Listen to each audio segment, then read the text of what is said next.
Bom, eu sou colorista, né? Sou colorista sênior há mais de 20 anos e, na verdade, vai ser a primeira vez que eu vou dar esse curso de IT. Eu dou outros cursos na BC, eu dou curso de cor, eu dou curso de workflow digital e são os dois mais populares que eu dou, né? E, na verdade, esse curso de IT veio de uma demanda, né? Que tem tudo a ver com o meu curso de workflow digital, ou seja, é, a gente vai cobrir muito a parte de sinal, a parte sabe, assim, todo do conhecimento técnico mais de câmera, de sinal, o procedimento de fazer backups, de organizar o material. Na verdade, o curso vai cobrir essa parte toda, porque é uma parte que tem muita gente que está entrando mesmo no mercado e não tem esse conhecimento que é extremamente necessário, né? A gente hoje em dia trabalha com muita tecnologia, muito codec diferente, e se a gente não tiver esse conhecimento, se não estiver dominando isso, aí a gente não consegue trabalhar direito, né? E eu sou quem pega todos os problemas no final como colorista, né? Porque o material às vezes começa mal captado, mal organizado, mal editado, e quando Uhum. chega para mim a coisa tá bem ruim, né?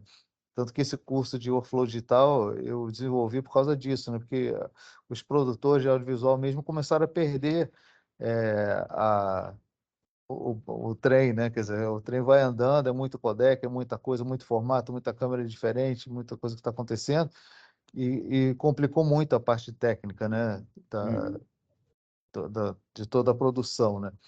Então, foi por isso que eu criei ele. E esse curso de Logger de IT, né, vai ser justamente para a gente falar sobre isso, né? Sobre essa parte da tecnologia que envolve o DIT e o Logger, né? Que é para a pessoa poder fazer um trabalho bem legal, não ter problema e entregar um material que seja bem bom mesmo para trabalhar dali para frente, né? Em toda a etapa de edição, finalização e tudo, né? Eu vou falar também um pouquinho da parte de cor no set, né, também, né? Não é a parte que o Logger faz, mas é uma parte que o DIT faz, né? Então eu vou falar como a gente pode trabalhar junto com o diretor de fotografia para melhorar, né, para certificar que o sinal está direito, né, para ter certeza de que de que, por exemplo, uma coisa que a gente faz no set como cor é pegar vamos supor que você tem uma cena que seja uma cena no filme de terror, por exemplo, que está tudo muito escuro, né? E você está iluminando lá, mas o fotógrafo está iluminando, mas às vezes você não sabe como é que vai ficar quando você botar uma mão mais pesada, né? Quando o colorista for lá e carregar mais no contraste, deixar tudo mais escuro, né? Então, o DIT, ele tem essa função também dele chegar no set e ele ir trabalhando ali na cor, na hora, com o diretor de fotografia, para ver se a iluminação está de acordo com o que vai ficar, né? No final. Eu já fiz, inclusive, isso do outro lado, como colorista, de criar LUTs, assim, e mandar para de fazer um teste, por exemplo, de filmagem, venho aqui com o fotógrafo, a gente cria um LUT e leva para o set para a pessoa olhar lá na câmera e ver como é que vai ficar a filmagem depois dela ajustada, né? Então, é bem isso, sabe? A gente vai trabalhar mais essa coisa dos codecs, do processo de organização, que é super importante, né? Essa coisa de organizar bem os backups, né? Então, tem um barulho Paulo, não sei se esquisito. você está ouvindo, mas está um sonzinho aí. Tá um barulho estranho, né?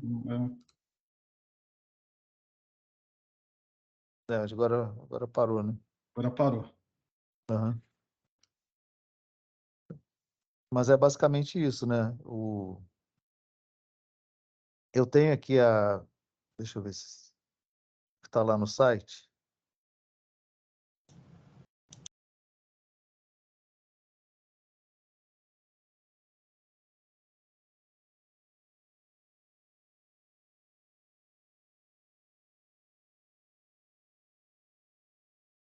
Não sei se vocês estão vendo essa tela aqui. Peraí. Tá, vocês estão vendo, né? Quer dizer, então, Sim. isso aqui, eu planejei dividir esse curso, são 12 horas, né? A gente vai fazer ele em 4 sessões de 3 horas, não são 6 sessões de 2 horas, não, porque é mais eficiente a gente fazer dessa maneira, né? Então, eu vou começar falando sobre a imagem em si, né?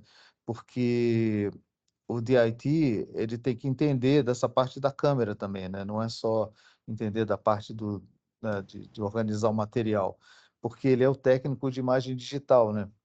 Então, ele vai ter que entender bastante dessa parte de câmera, entender de sensores, janelas, as cadências, e as coisas básicas de câmera, né? O obturador, diafragma, luminância. Então, a gente vai tratar do sinal em si digital também, né? Contraste, essas coisas, profundidade de campo, iluminação, temperatura de cor, todas essas coisas são coisas ligadas à fotografia, né? Que o DIT tem que entender para quando estiver no set com a equipe de fotografia, poder trabalhar lá analisando o sinal, né, entendendo o que está se passando, né, e ajudar na confecção de um sinal decente, né. Então, tem essa parte dominando o sinal digital, quer dizer, como é formado o sinal de vídeo digital. Eu vou explicar como é que é formado no sensor em si, né, como é que é esse processo chamado Bayer, né, que são os sensores das câmeras fotográficas, que eles têm um processo muito interessante, né? Eles formam as cores sem ter todas as cores e todas as linhas, né? Eu vou explicar como é que isso funciona. Esse processo de você formar a imagem a partir desse sensor é um processo chamado debayering, né? Em inglês, é o processo de você fazer o debayer. O Bayer, para quem não sabe, era um engenheiro da Kodak que inventou esse sensor digital, né? E esse processo ele é feito ou na câmera, né? Se a câmera já vai te dar um sinal pronto, tipo um ProRes, um outro codec, um H264, qualquer coisa que a câmera vai dar, ou se ela dá em RAW, aí esse processo é feito no computador. E eu vou falar também da diferença que é entre você fazer no computador e fazer na câmera. Por que que certas horas é melhor fazer no computador e outras vezes é melhor na câmera, né? Também eu vou mostrar para vocês de como é composto um sinal digital, como é que a gente analisa esse sinal olhando os instrumentos, né, os scopes, né? Como é que a gente vai garantir que esse sinal está dentro do padrão, que não vai estar escuro demais nem claro demais? Como é que a gente vai garantir a integridade desse sinal também dentro e fora do set? Ou seja, se a gente não captar esse sinal direito, esse sinal ele vai ser problemático dali para frente, né? Então eu vou ensinar como a gente vai lidar com esse sinal, como é que a gente vai tratar ele, como é que você pode chegar para o fotógrafo e garantir, por exemplo, que esse sinal está dentro do padrão e até quando que você pode, em certas câmeras, por exemplo, exceder mesmo os parâmetros sem ter problema nenhum, né? Então, eu também vou falar dos codecs, né? Vou explicar o que são os codecs. Vou falar dos codecs que são melhores para captação, para edição e para pós-produção. Isso tudo é muito importante porque o DIT, ele é a primeira pessoa, enquanto o colorista, como eu sou a última pessoa, né, a botar a mão no material, o DIT é a primeira pessoa a botar a mão no material, né, que já está saindo ali na fotografia. Então, é muito importante que esse material venha da melhor maneira possível, né? E por isso que é muito importante conhecer bem os codecs, saber quais são os melhores, não só na captação, mas também como é que eles vão se comportar na edição e na finalização, na cor, né? E eu vou falar também sobre os diversos tipos de compressão, com e sem perda de imagem, o número de bits, que é uma coisa importantíssima, né? É uma coisa que muita gente não sabe, não conhece, e é uma das coisas mais importantes para o sinal colorido, sabe? Uma imagem captada com um número de bits baixos, ela perde muita qualidade, não tem como você recuperar na finalização, né? E eu vou falar também dessa coisa dos espaços de cor, né, que a gente trabalha dentro de diversos espaços de cor, do ACES, né? Eu vou falar um pouco dessa coisa também do HDR, né? O que é você captar em HDR, que na verdade não tem muito mistério, mas eu vou explicar o que é. E esse espaço de cor ACES também é muito importante, dependendo do workflow do trabalho. Depois eu vou falar sobre a organização em si, como é que a gente transfere o material dos cartões da câmera, principalmente som direto, geralmente o técnico de som que vai organizar, mas às vezes é o logger ou o DIT que acabam organizando esse material, né? E as regras de segurança nesse caso, né? Como é que você transfere o material, que software você usa, se você já converte esse material lá no set ou não, né? Também as regras de segurança com os cartões e com as cópias, né? Como é que você faz para você não perder tudo, né? Porque o sinal digital é muito volátil, né? Qualquer coisinha você pode perder esse sinal. E não existe coisa pior do que você filmar com um elenco enorme, numa locação, tudo caro, com equipe enorme, e de repente você perder esse material. Então, eu vou falar sobre mídia, vou falar sobre como vocês organizarem e garantirem que esse material vai estar seguro, sem perigo de perder, né? E também falar das conversões de formatos, né? Porque muitas vezes, dependendo do workflow, a partir da captação, já é também convertido esse material para vários formatos diferentes. Por exemplo, se você captou em RAW, você já pode converter para proxy, para o pessoal trabalhar depois. Então, é uma das coisas que eu vou cobrir também, né? E a gente vai falar também sobre o hardware, o que que é necessário para a pessoa trabalhar como DIT. Quais são os equipamentos necessários em termos de computador, de monitoração, de software, né?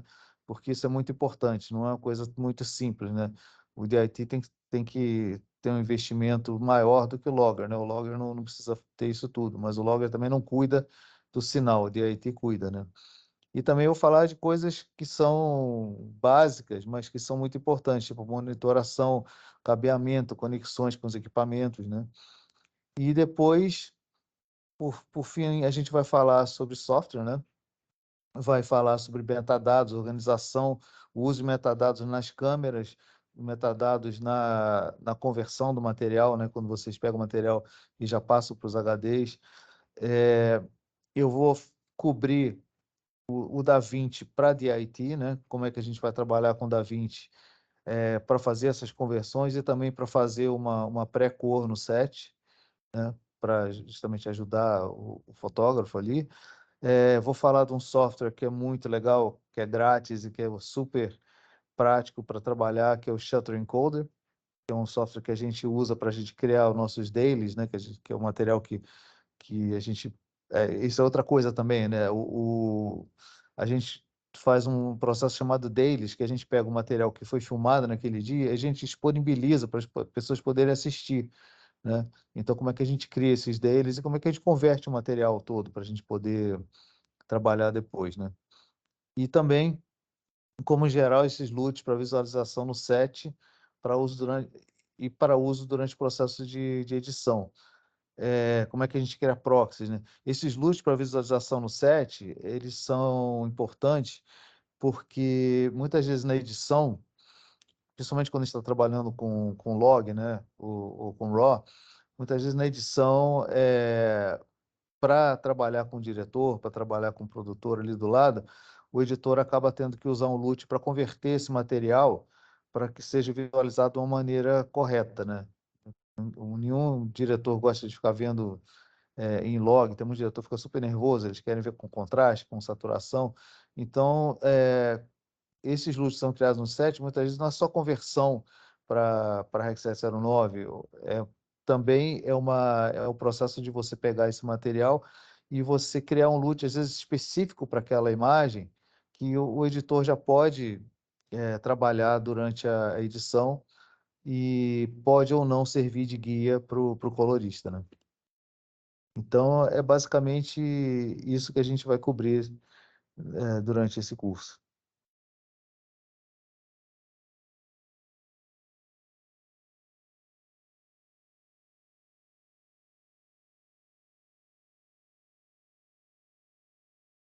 Então, eu queria saber se vocês têm alguma dúvida em relação a isso, né? E também o que que vocês esperam aprender. E se vocês quiserem falar por que que vocês estão interessados nisso, também ia ser legal.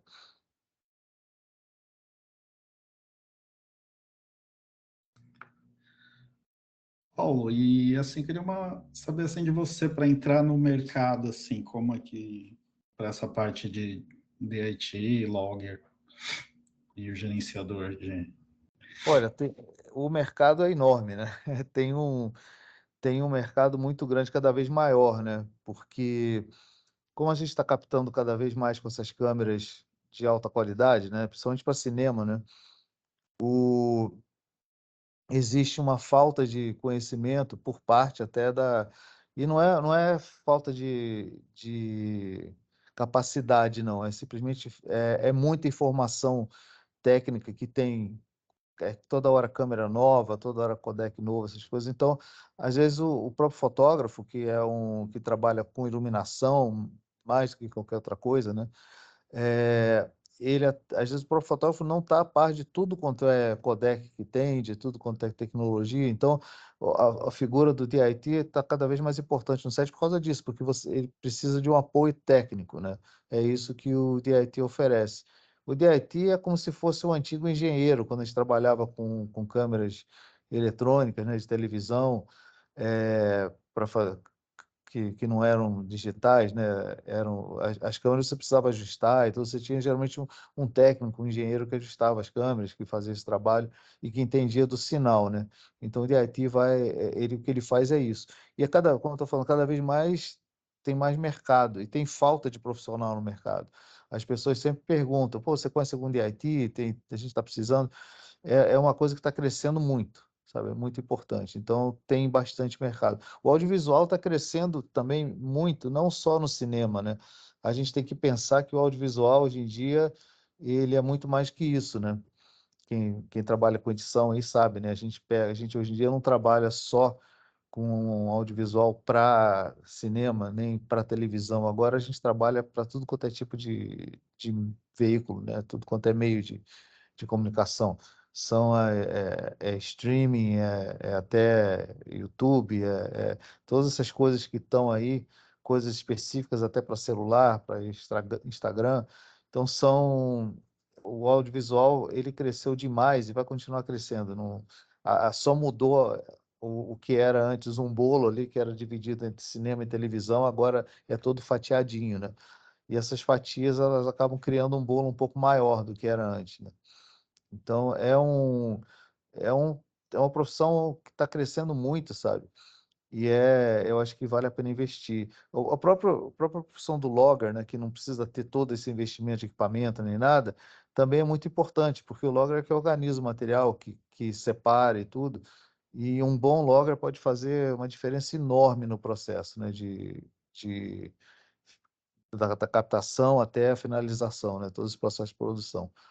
Então, a diferença mesmo é que a gente não tem tanta, tanto necessidade de investimento, e o logger geralmente você vai ver em produções de orçamento menor, enquanto que o DIT você vai ver geralmente em produções que têm um orçamento um pouco maior. Mas geralmente nessas produções, você acha que se chama um DIT que funciona como logger também? Ou é dividido? Não, o Nessas DIT reuniões. se você tem um DIT, o DIT ele já faz a logagem do material geralmente, né. Como ele é o técnico de imagem digital, ele vai pegar e vai organizar esse material. Então, também, ele não fica só ali avaliando se o material está bom ou não, né. Ele ganha muito bem, né, também, ele ganha muito mais do que um logger, né. Então ele vai entregar o material pronto para o pessoal trabalhar. Uhum. É uma como eu tô falando, essa profissão paga muito bem. Agora existe um certo investimento, né, você vai ter que comprar, um monitorzinho que seja um monitor de qualidade de referência, você vai ter que ter uma placa de monitoração, você vai ter que ter um computador que consiga fazer trabalho de cor ali na hora, no set, né, você tem que ter, um computador ou instrumentos separados, né, para você avaliar os scopes, para avaliar o sinal e tudo.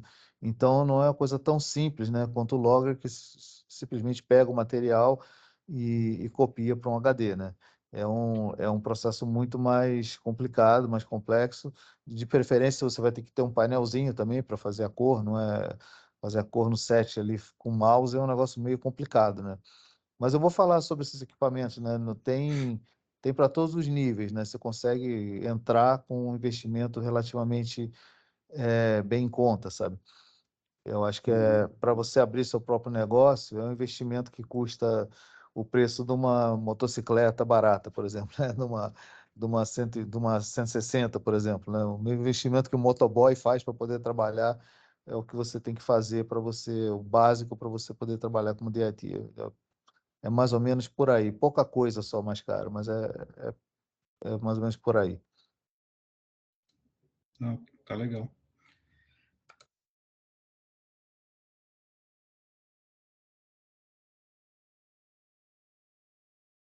E alguém mais tem alguma dúvida em relação ao trabalho, ao curso? E o curso é qual? Tem a data lá? É que eu não vi a data direitinho. A gente teve que mudar, né? Isso foi uma questão profissional minha, porque eu trabalho como colorista, né? E eu tive agora um longa-metragem que vai para Cannes, e foi meio que uma emergência, sabe? E por causa desse longa-metragem, infelizmente, eu peço até desculpa para quem já estava programado, mas eu tive que adiar o curso porque, sabe, foi uma coisa assim muito corrida e não deu tempo de eu realmente preparar ele direito, né? Eu estou falando da primeira vez que eu vou dar esse curso em si, né? Os outros cursos que eu dou, eu já dou há muitos anos, mas esse curso eu quero preparar ele direitinho, porque esse curso é muito importante, sabe? Ele é bem complexo. Então, eu quero dar um curso bem legal para vocês, então eu adiei um pouquinho, que é para estar com tudo bem, bem prontinho, bem legal para a gente fazer um curso bacana. Então, as datas novas estão, acho que elas estão lá no site, na BC Curso de Cinema. Sim, começa dia 29. É isso aí. Obrigado, Fernando.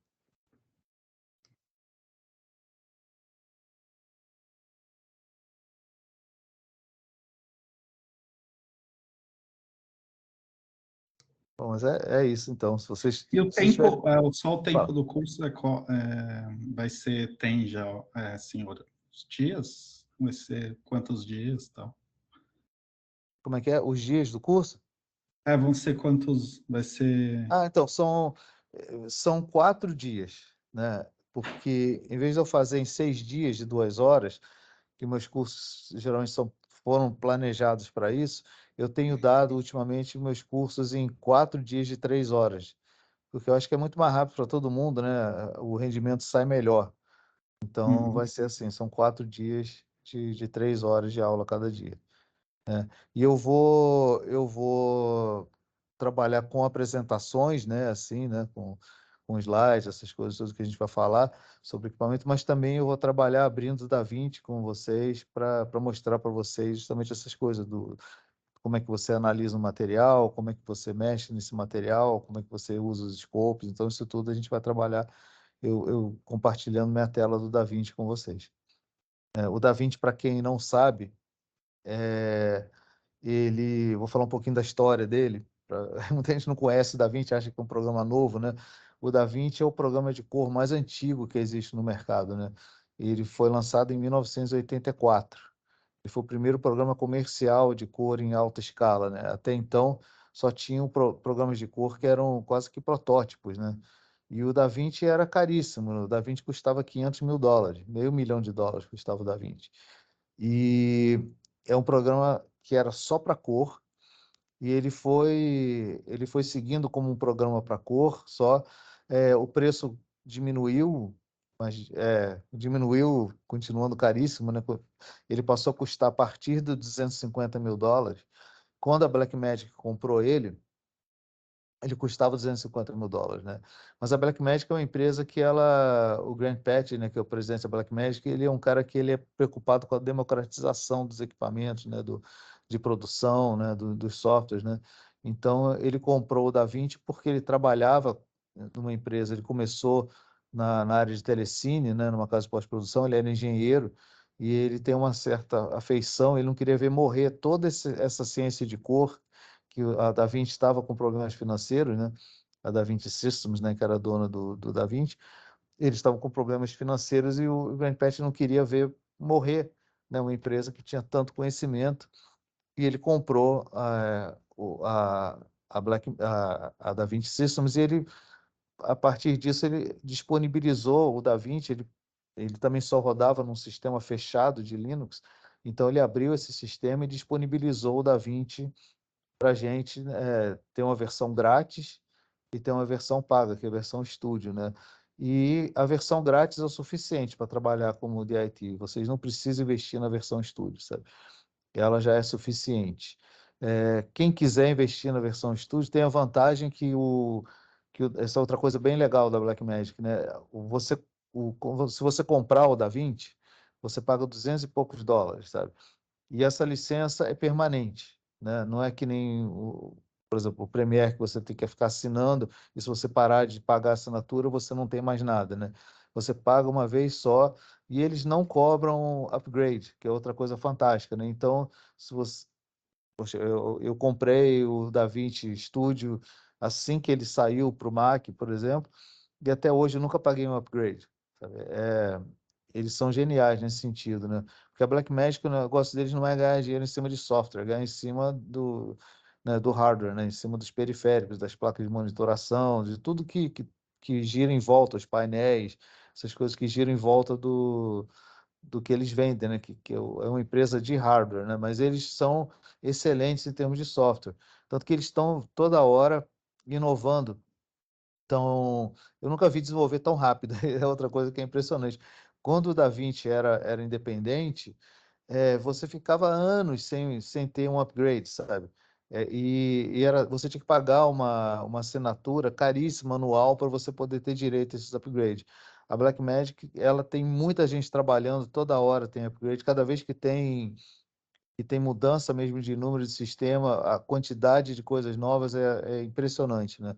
Agora mesmo tá com beta 18.5 que está usando muita inteligência artificial, que está ajudando muita gente para fazer máscaras e coisas assim, até reiluminar uma cena usando mapeamento de imagem, sabe, que o programa reconhece, ele sabe onde é a sombra, onde é a luz, ele analisa a direção da luz original, sabe, e a partir disso, se você quiser reiluminar essa cena depois na pós, ele vai te dar as sombras exatamente como elas estão originalmente, sabe, o negócio é bizarro, é impressionante mesmo, né? Então, eles têm uma equipe incrível e ele investe muito nessa coisa de continuar desenvolvendo software, né? E o outro software que a gente vai falar também é o Shutter Encoder, que é um outro software que é grátis e é um software que é maravilhoso para fazer conversões, né? Ele faz conversões de tudo que é tipo de formato, ele faz coisas, ele foi criado mesmo para esse processo, ele é muito popular com os logs por causa disso, ele foi criado para esse processo de você poder converter e também mexer no material, porque eu vou dar um exemplo, tem muita câmera, por exemplo, que não tem timecode. Tem algumas câmeras, tipo algumas GoPro, essas câmeras que não geram timecode. E se você não tem timecode, quando você chega lá na frente, você vai fazer um proxy, por exemplo. Você chega lá na frente, você vai ligar esse material com o material original de câmera. Se você não tem timecode, dependendo do software, você não vai conseguir ligar, vai ficar uma loucura, sabe? Então, o Shutter Encoder, por exemplo, ele faz isso. Você pode inserir um software, você pode trocar o áudio. Você pode inserir um áudio, você pode pegar o material que já está rodado e você pode manipular ele de várias maneiras, né? Então, e outra coisa que ele faz que é genial, ele mantém as pastas. Vocês vão aprender a organizar as pastas, sabe? Quando você pega o material que você captura, você não vai simplesmente converter e botar de qualquer maneira. A gente segue certas organizações. E aí você cria pastas e subpastas, né? E esse programa, ele tem a grande vantagem dele pegar essas pastas, subpastas e manter essa estrutura. Então, agora mesmo, recentemente, eu estava fazendo isso para uma cliente europeia. Ela veio para cá para o Brasil, ela estava rodando bastante, ela precisava mandar o material para a Europa e precisava converter para a editora poder trabalhar lá. Ela já estava com o material todo organizado dessa maneira, né? Ela estava com a pessoa que organizou direitinho para ela, mas esse material precisava manter essa estrutura de pastas, né? Então eu usei o Shutter Encode justamente para manter tudo e é uma coisa que funciona super bem. Então eu vou também ensinar vocês a usar esse software, né?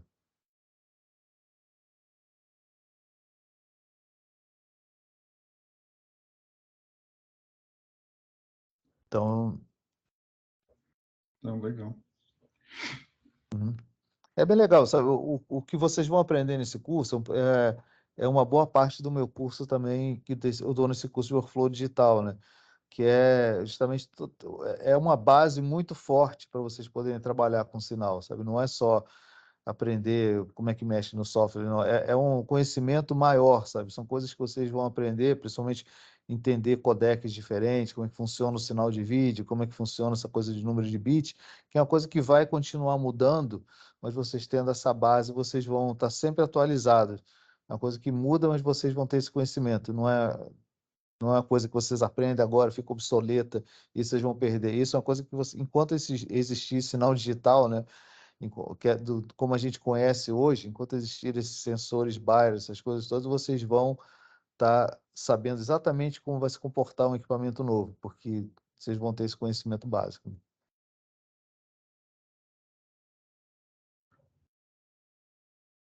Tem muitos que vejo usar muito o DaVinci mesmo para conversão também. Sim, então, por isso que eu vou mostrar isso também. É porque o DaVinci, ele tem uma coisa que é genial em relação à maioria dos outros programas, né? O DaVinci é um programa feito para tratamento de cor, para finalização, e o processamento dele é muito forte, sabe? Ele é um programa que trabalha com um número infinito de cores internamente. Ele não trabalha com 8 bits ou 10 bits ou 12 bits, ele trabalha em floating point, ou seja, ele tem um número infinito de cores. Então, quando você faz qualquer conversão, ele faz com uma qualidade absurda. E outra coisa, o DaVinci é muito rápido, sabe? E você pega um outro programa, às vezes que você tem que fazer render, tem que esperar ele ficar, né, ele processar as coisas. O DaVinci ele faz geralmente tudo em tempo real. Ele é muito rápido para essas coisas. Então ele é excelente para fazer conversão. Ele tem, na verdade, ferramentas que eu vou mostrar para vocês, inclusive, para quando você está pegando material e você faz backups, ele verifica se o backup tá exatamente igual ao teu material original, sabe? Porque ele verifica bit a bit mesmo, né? Ele vai lá para você ter certeza que você não está convertendo material com problema. Porque acontece muito isso às vezes. Se você não tem essa segurança de que o material está sendo convertido corretamente, eu já peguei várias vezes, trabalhando mesmo como colorista, material, por exemplo, que estava com dropout digital, que não tinha, era um backup, que tava com um monte de dropout digital, sabe? Que a imagem travava, sabe? E porque não tinha, tá? Faltou informação, a gente chama de dropout, né? Quando falta um pedaço de informação, e a imagem estava toda travando, e não era questão de HD lento nem nada. Essa cópia tava corrompida. Agora, a gente pegou a outra cópia, né? O outro backup do material de câmera, e ele estava perfeito. Quer dizer, então quando você trabalha fazendo esses backups dentro do DaVinci, ele vai checar para você. Se tiver qualquer erro, ele já vai avisar. E geralmente esses erros acontecem nessa hora, né? E outra coisa também que eu vou falar é essa coisa da mídia, né? Que a gente deve usar mídia boa. A gente não pode usar mídia porcaria, né? Eu vejo muita gente. Também é outra coisa, inclusive para câmera, cartão de câmera legal. Muitas vezes geralmente o fabricante vai recomendar um tipo de cartão para você usar. Se você vai usar uma câmera da Blackmagic, por exemplo, você vai no site dela, eles dizem quais os cartões que eles testaram e são seguros, né? E a gente não deve economizar nessa hora, sabe? Comprar um cartão barato porque, não, tá barato, não sei o que, esse aqui mais barato que o outro. A gente deve usar sempre o que é aprovado, porque se você não usa, você pode pegar um cartão que aparentemente você vai lendo as especificações, ele é tão rápido quanto o outro, mas ele não consegue garantir que aquela velocidade seja uma velocidade constante, sabe? Então ele pode ter um pico de velocidade, de repente ele baixa, e aí você começa a perder informação. Então, essas coisas todas são importantes para a gente saber, justamente nesse tipo de trabalho, que é para a gente também garantir que o material está saindo direito, né? Porque o DIT, na verdade, é a garantia de que o material está correto, sabe? Que aquele material digital está direito. Você está no set de filmagem, com uma equipe enorme, com atores, com cenário, figurino, uma equipe, não, uma produção cara, a última coisa que você quer é chegar na ilha de edição e ter um material quebrado, né? Então, a gente A gente tem que usar essas ferramentas para garantir que o material está chegando direitinho, né? Que o que saiu dali não vai ter problema nenhum.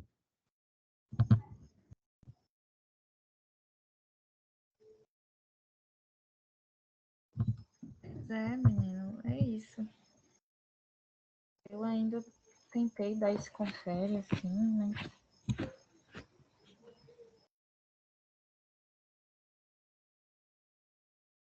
Então, se vocês não tiverem mais nenhuma pergunta, nenhuma dúvida, é basicamente isso. Mas eu estou aqui para responder qualquer coisa qualquer dúvida, conversar sobre o curso. Então, obrigado, para mim tá legal, Paulo. Obrigado aí pelo esclarecimento. Não, de nada. Se ninguém mais tem nenhuma pergunta, nenhuma dúvida, então eu também vou me despedir aqui e eu espero ver vocês no curso, né? Eu tenho certeza que vocês vão gostar bastante. Vai ser bem legal para quem quer entrar nesse mercado. Tá. Então, a data é dia 29, né? Isso. Dia 29. Tá legal. Eu Então vou tá bom. aguardar, então, pela aula. Então tá bom.